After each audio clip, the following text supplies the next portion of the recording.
देवियों और सज्जनों, कृपया अपनी सीट पर बैठ जाएं और अपने इस टाइम ट्रैवल यात्रा का भरपूर मजा लें। स्नैक्स और ड्रिंक जल्द ही सर्व किए जाएंगे। हमारा अगला स्टेशन होगा 2085, इंडिया का शहर दिल्ली। कल्पना करें कि आप ऐसी एक ट्रेन में यात्रा कर रहे हैं जो वास्तव में टाइम मशीन हो। नमस्कार दोस्तों, स्वागत है आपका मेरे चैनल एपिक त्रेता युग में। अगर अभी तक आपने मेरा चैनल सब्सक्राइब नहीं किया है तो सब्सक्राइब अवश्य कर दें और बेल आइकन पर प्रेस करें।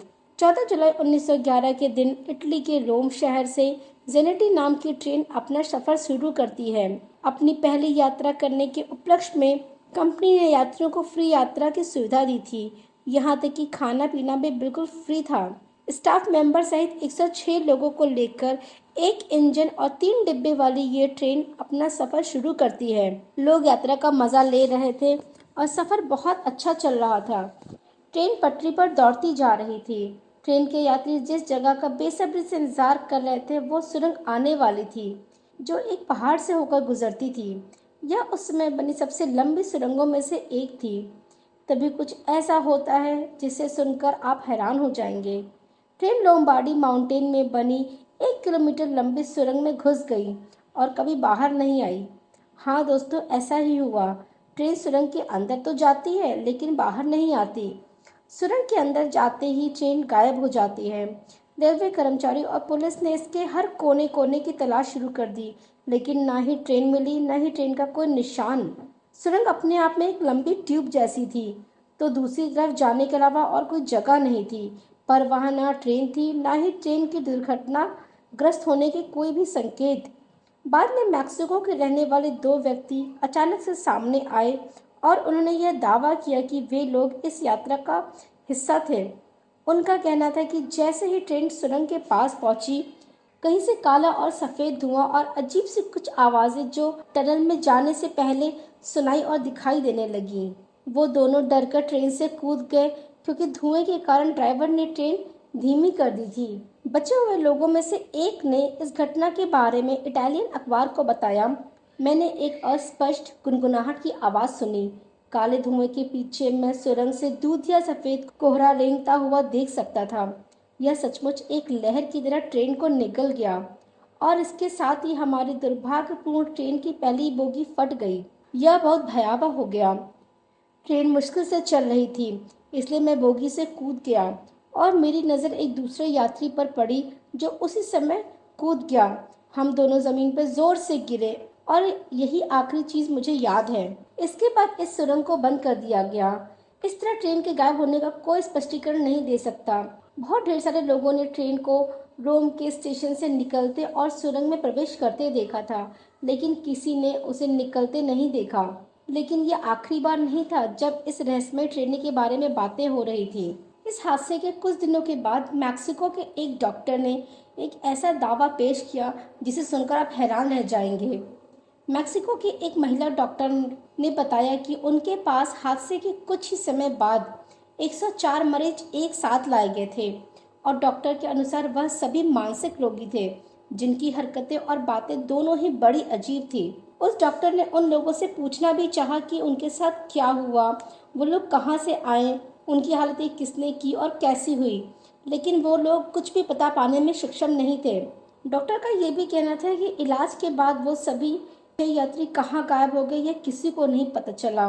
पर डॉक्टर के इस दावे पर भी इतनी आसानी से भरोसा नहीं हो पाया। डॉक्टर के पास इन सब बातों का कोई सबूत नहीं था, इस कारण से इन सब बातों को भी सिरे से नकार दिया गया। हालांकि महिला डॉक्टर ने यह भी बताया था कि वे सभी एक जैसी भाषा का ही प्रयोग कर रहे थे, जो इस ओर इशारा कर रहे थे कि वे सभी इटली के रहने वाले थे।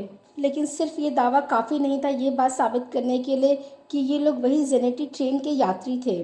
तब से लेकर आज तक ये ट्रेन हादसा एक रहस्य बनकर रह गया, लेकिन समय समय पर इसके बारे में बातों का सिलसिला कभी नहीं रुका। बाद में भी कई लोगों ने इस ट्रेन को जर्मनी, मैक्सिको, रशिया, रोमानिया और यहाँ तक कि भारत में देखे जाने का भी दावा किया। कई साल बाद ट्रेन फिर से यूरोप में दिखाई दी। 29 अक्टूबर 1995 को यूक्रेन के एक छोटे से गांव जावलिची से कुछ ही दूरी पर एक 3 डिब्बे वाली पुरानी ट्रेन दिखाई दी। सिग्नलमैन प्योत्र उस्तिमेंको ने इसे बिना आवाज़ के चलते देखा। उसने बताया कि उस रात ड्यूटी पर था और अचानक उसने एक ट्रेन देखी जो शेड्यूल पर नहीं थी। ट्रेन गैसफोर्ड माउंटेन की ओर बिना ट्रैक के जा रही थी। उसे लगा कि शायद उसे कुछ वहम हुआ है। उसने अपनी आंखें मली, लेकिन वह ट्रेन वही थी, बंद पर्दे, खुले दरवाजे और खाली ड्राइवर केबिन के साथ। उस्तिमेंको ने पहले कभी ऐसी ट्रेन नहीं देखी थी, लेकिन वह जानता था कि यह पुरानी है, निश्चित रूप से युद्ध के पहले की मॉडल है। उसने जो विवरण दिया वह जेनेटी के समान ही था। ये संभावना नहीं थी कि यूएसएसआर के किसी दूर दराज के शहर का सिग्नल मैन 20वीं सदी की शुरुआत में खोई हुई एक इटालियन ट्रेन के बारे में कुछ भी जानता होगा। ट्रेन मास्टर के देखते ही देखते वो ट्रेन गायब हो गई। ट्रेन मास्टर बेहद घबराया जाता है और इसकी जानकारी स्थानीय अधिकारियों को देता है, लेकिन अब इसकी जांच होती है तो पता चलता है कि उस जगह जो स्टेशन मास्टर ने बताई थी वहाँ इटालियन कब्रिस्तान था, जहाँ 2000 से ज़्यादा सैनिक दफन थे। हालांकि इस रहस्य के पीछे का रहस्य तो कभी नहीं खुल पाया, लेकिन इस व्यक्ति ने ट्रेन का जो हुलिया बताया था उसको सुनकर सबको बहुत हैरानी हुई, क्योंकि उस ट्रेन का हुलिया हूबहू जेनेटी ट्रेन के जैसा था। इसी तरह का दावा मैक्सिको से भी किया गया। जब मैक्सिको में इस ट्रेन को देखा गया तब समय था 1840, मतलब जेनेटी ट्रेन के शुरू में आने से भी करीब 70 साल पहले। ये ट्रेन 1911 में बनी थी, तो कैसे ये 1840 में मैक्सिको में दिख सकती है? इसका असल रूप 1911 में तैयार किया गया। यह बात इसलिए भी रहस्यमयी है क्योंकि 1840 के बाद से पहली बार 1911 में ही देखी गई थी। सचमुच ये जेनेटी के रूप में आई और आते ही गायब भी हो गई, जिसका लिखित इतिहास आज भी इटली में दर्ज है। अब ये सवाल उठता है कि आखिर एक ट्रेन जो अलग अलग समय में अलग अलग जगह पर देखी गई, लेकिन सभी जगह पर रहस्यमय रूप से गायब हो गई, इसका रहस्य आखिर क्या है? इसकी ठोस जानकारी तो आज तक किसी के पास नहीं है। कहा जाता है कि ये ट्रेन सुरंग में गई तो क्या वहाँ से ये टाइम मशीन की तरह टाइम लूप में चली गई और समय यात्रा पर निकल पड़ी, तभी ये कभी किसी साल में किसी देश में और कभी किसी साल में किसी देश में देखने को मिलती है। वैसे इस बात पर इतनी आसानी से भरोसा तो नहीं होता दोस्तों, क्योंकि ऐसे कैसे कोई ट्रेन टाइम ट्रैवल कर सकती है, जो अभी तक पॉसिबल ही नहीं है। लेकिन जेनेटी कंपनी के पास इस ट्रेन के बनने, सुरंग में जाने और सारे दस्तावेज आदि मौजूद हैं। तो क्या इस ट्रेन को सुरंग निगल गई या आसमान खा गया? अब सच्चाई तो हमें भी नहीं पता, लेकिन आपको मेरा वीडियो कैसा लगा प्लीज़ कमेंट में ज़रूर बताइएगा और मेरे चैनल को सब्सक्राइब ज़रूर कर दीजिएगा। धन्यवाद।